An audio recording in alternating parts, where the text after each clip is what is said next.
Assalamualaikum warahmatullahi wabarakatuh. Hari ini kita akan belajar cara-cara macam mana nak set up sangkar. Jadi yang pertama, benda ni biasanya akan dibagi. Kalau kita beli sekali dengan sangkar, dia akan bagi bekas air lah. Jadi bekas air ni seeloknya kita tukar air dia setiap hari. Itu petua nombor 1. Petua nombor 2 adalah kita letakkan makanan dalam bekas. Bekas ni biasa kalau cari kat kedai RM2 ada jual. Jadi sekoi yang saya gunakan adalah sekoi campur. Letakkan semua sekoi campur tu dalam bekas macam ni. Jadi setiap hari kalau boleh kita ambil bekas tu, kita tiup dekat atas dia. Contoh kita akan demo sikit macam mana kita tiup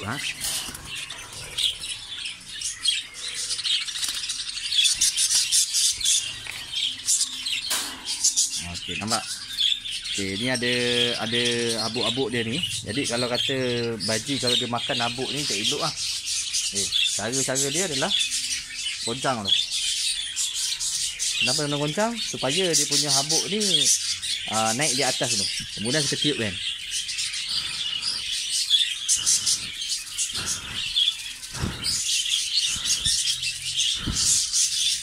Nampak? Jadi yang tinggal hanyalah makanan. Alright, so settle petua tips yang kedua, iaitu kita tiup makanan. Cara nak tiup bekas makanan lah. Ada tips yang ketiga. Tips yang ketiga untuk tiup, untuk asingkan habuk tu tadi adalah dengan menggunakan hair dryer. Hair dryer tu yang kita punya pengering rambut lah. Jadi kita ambil bekas tadi dan kita halakan dengan hair dryer macam ni. Jadi dia akan tiup habuk tu keluar daripada botol lah. Dan yang seterusnya adalah kita punya nestbox. Nestbox ni seeloknya kita buat nestbox yang sebegini, iaitu ada mempunyai laci. Nestbox berlaci. Kenapa nestbox berlaci adalah sebab kalau kita nak pantau senang. Ni dia, ni cara dia. Contohnya adalah tengok dah menetas ke belum kan. Jadi apa kita buat adalah kita tengok. So itu adalah telur-telur dia. Yang seterusnya adalah ini adalah telur-telur yang telah dihasilkan. So kita check, kita buat spot check. So kalau kita nampak kat sini, telur ni mungkin tak ada benih, tapi tak apa. Untuk saya simpan. Seeloknya kita buang lah. So mana yang telur-telur baru ni kita maintain lah dulu. So telur-telur lama ni takut tak ada benih. So kita kumpulkan. Dan cara nak set up kita punya laci telur ni adalah yang pertama, nampak tak? Ni yang warna hijau ni. Yang warna hijau ni beli kat kedai. Lepas tu kita potong dengan gunting. Dan saya stapler kan. Pakai stapler yang besar, nampak tak tu? Kita tembak dengan stapler. Settle. Lepas tu letakkan sikit sebut hamster ni. Orang panggil sebut hamster. Letakkan sebut hamster dan kita buatkan macam bulat sikit lah. Buatkan benda-benda macam bulat sikit. Jadi dia pun telur tu pun tak lari sangat lah. So kita biarkan dia macam ni. Dan kita angkat. Dan masukkan balik. Reason kenapa saya suka sangkar yang macam ni sebab dia memang fit dengan kita punya rinto. Tu kelebihan ni sangkar ni. Dan kita boleh masukkan, tolak je. Kita tutup lah. Tutup kemas-kemas, tandakan nombor, settle. Jadi nombor ni sebenarnya adalah untuk memudahkan kita mengenal pasti induk keturunan dia. Jadi kalau dapat anak ni, dan kita dah tahu dah. Pair yang pertama adalah muka. Nampak tak muka je ni? Nampak muka si bapak macam ni lah. Atuk dia macam ni dulu. Nak cakap dekat cucu dia nanti, atuk nenek moyang dia, macam ni lah muka dia. Macam tu lah muka dia. Okay, settle.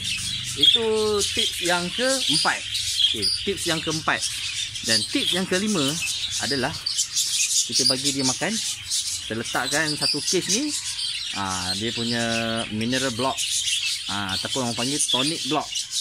Okay, contoh tonic block contoh tonic block. Kata alamak, kat mana nak cari benda ni kan. Okay, kalau tak ada tonic block ni, boleh beli tulang sotong. Korang kalau yang mana first time baru tengok, yang ni basuh lah dulu. Ni sebab dah lama. Okay, yang dah siap basuh macam ni. Okay, jadi letak dia dalam case ni. Dan dia fungsi dia untuk menguatkan untuk bagi kalsium kepada burung-burung lah. Okey, dan tonic block juga function dia lebih kurang sama macam tulang sotong untuk menguatkan telur dia dan juga memberikan kalsium kepada burung-burung ni. Okey. Dan yang seterusnya contoh saya akan tunjuk contoh kotak tonic block Saya akan tunjuk kotak tonic block. Mana kotak tonic block Okey. Jumpa pun. Okey, ini adalah contoh. Contoh tonic block. Okey, contoh tonic block, nampak? Okey. So, dia punya packagingnya pergi dekat kedai tu. Kedai tu, cakap dia, saya nak hydro tonic block ni lah. Cakap dia kat dia nak bagi kat burung. Faham? Okey, so bagi ni sebiji, letakkan dalam sangkar tu. Nampak? Okay, so itu cara kita. Okay, dan itu adalah tips yang kelima. Okay, tips yang kelima. Dan tips yang seterusnya adalah kita kita prepare dengan bedak TikTok. TikTok. Okay, gitu. Okay, TikTok powder. Maknanya TikTok powder ni gambar je lah kepala anjing, tapi barang dia okey, jangan risau. Okay, bedak TikTok ni ada banyak function dia. Satu adalah untuk membunuh segala mak nenek yang ada dalam ni, nampak tak dia punya ni. Dan kita letakkan ke dalam nestbox tu tadi. Kan laci tu tadi, kita akan letakkan bedak-bedak tu ke dalam laci tersebut. Supaya hama-hama pun boleh dibunuh lah. Okay, alright. Dan yang seterusnya itu adalah tips yang keenam. Okay, tips yang keenam ingat tu, tips yang keenam. Dan yang seterusnya adalah saya memberikan suplemen ubat-ubatan lah. Ubat-ubatan untuk ayam. Okay. Ada macam-macam jenis lah. Ada yang untuk sesama ayam lah. Segala mak nenek saya bagilah. Itu kita bagi hanya lebih kurang dalam seminggu sekali ke ataupun 2 minggu sekali. Bergantung. Kadang-kadang ikut kerajinan lah.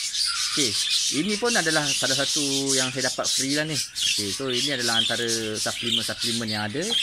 Pergi je kat kedai burung, then bagi tahu kat kedai burung.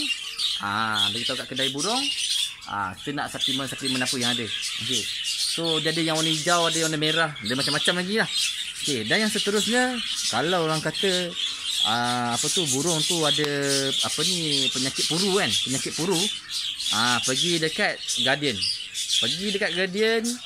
Cari Vaseline. Okay, Vaseline ni bagus. Tak payah nak beli mahal. Biasa dalam berapa ringgit entah tak ingat saya. Bajet dalam RM12 je dan ke bawah lah. Mungkin RM5-6. Okay. Dan fungsi dia adalah mana ada yang kaki yang kaki ataupun mulut yang ada yang ada menggerutu tu, kita sapu-sapu sikit dia punya Vaseline tu, letakkan dekat kaki dia dengan paruh dia. Dan memang cepat dia punya kesan dia memang cepat lah. Okay. Alright, itu adalah tips yang ke-7. Okay, tips yang ke-7. Lagi apa lagi Okay, tips yang ke-7. Dan tips yang seterusnya adalah ini adalah antara ramuan rahsia lah. Okay, so ini adalah antara ramuan rahsia yang saya gunakan. Okay, so yang seterusnya adalah kita bagi dia makan. Kita bagi dia makan, nampak tak tu? So itu adalah dedak gold coin. Okay, jadi tips yang ke-8 adalah bagi dedak gold coin. Okay, cara nak bagi senang ke? Bila kita beli bekal makanan ni, kita akan dapat penutup warna merah, betul? Okey, jadi penutup tu kita buka dan kita letakkan dedak gold coin ke dalam bekas macam ni. Jangan letak banyak, letak separuh daripada bekas ni je. Okey, daripada penutup bekas. Alright, so itu adalah tips yang ke-8. Okey, antara makanan yang saya suka bagi adalah ni contoh dia lah. Antara yang saya suka bagi adalah dia punya ni adalah roti.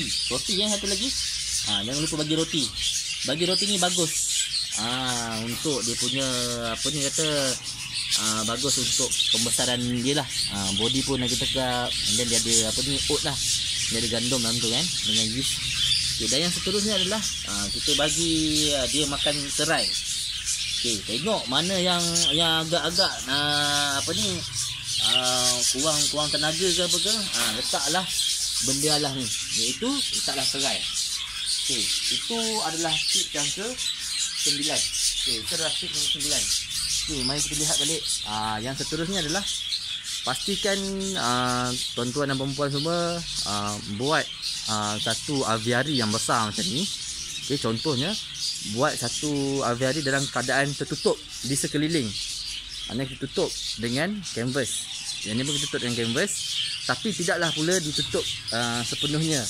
Sebab apa? Di atas tu kita ada apa ni aliran udara di atas.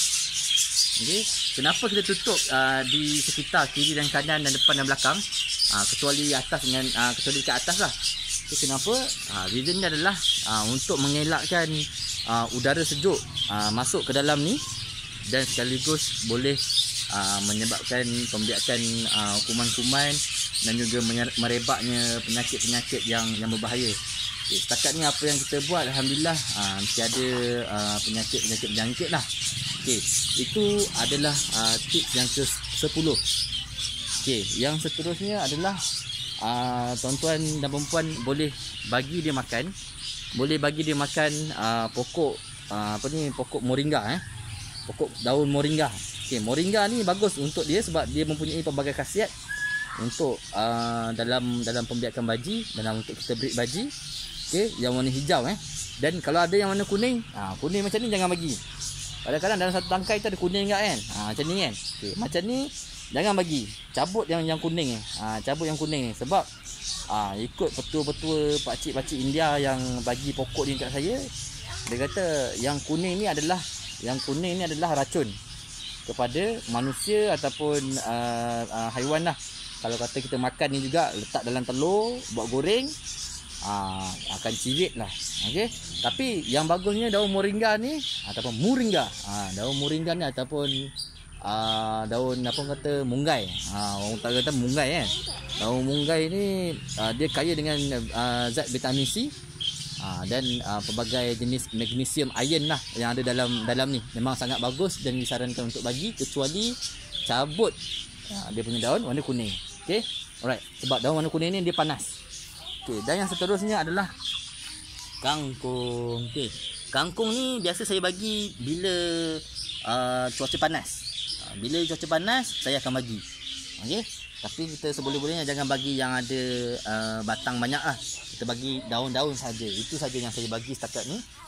Dan yang seterusnya adalah ni saya rasa sifu-sifu semua dah tahu ni. Ini adalah serai lah. So ini adalah serai wangi, sangat bagus untuk memanaskan badan-badan burung.